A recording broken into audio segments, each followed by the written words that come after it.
After a year of high-profile moral victories in special congressional elections, Democrats finally got actual victories on the board, and more. They won big in Virginia, took full control of state government in New Jersey and Washington state, prevailed on an important ballot measure in Maine, and generally posted strong results across the nation. Together, it was the clearest sign yet that college-educated white voters' unhappiness with President Trump would jeopardize suburban Republicans in next year's midterm elections. But the biggest difference between Tuesday's Democratic wins and the earlier Republican wins is deceptively simple this time. Elections were held on neutral or even Democratic-leaning terrain. For that reason, it is not obvious that Tuesday's performance represents a significant improvement over the Democrats' showings earlier in the year. In 2018, they won't always get the luxury of competing in such favorable districts. To take the House next November, they might have to do even better than they did on Tuesday. Slide 1 of 7 Virginia Gov.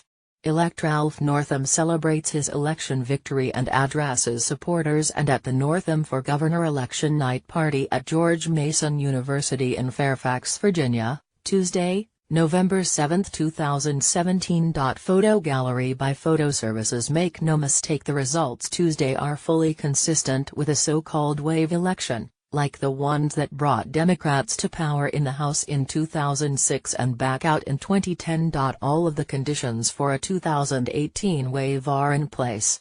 The president's approval rating is stuck in the mid to high 30s. The Democrats hold nearly a double-digit lead on the generic congressional ballot. The president's party nearly always struggles in midterm elections. These conditions have been in place all year.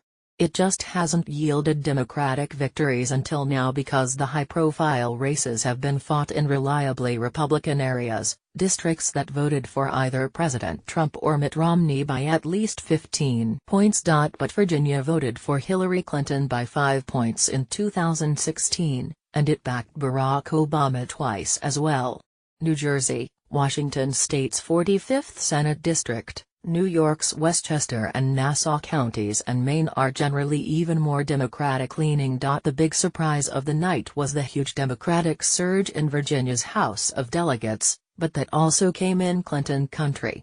Of the 16 districts where Democrats currently lead in Virginia, Mrs. Clinton won 15 of them and received 49.7% of the vote in the other, according to data from the Virginia Public Access Project and Daily Kos Elections.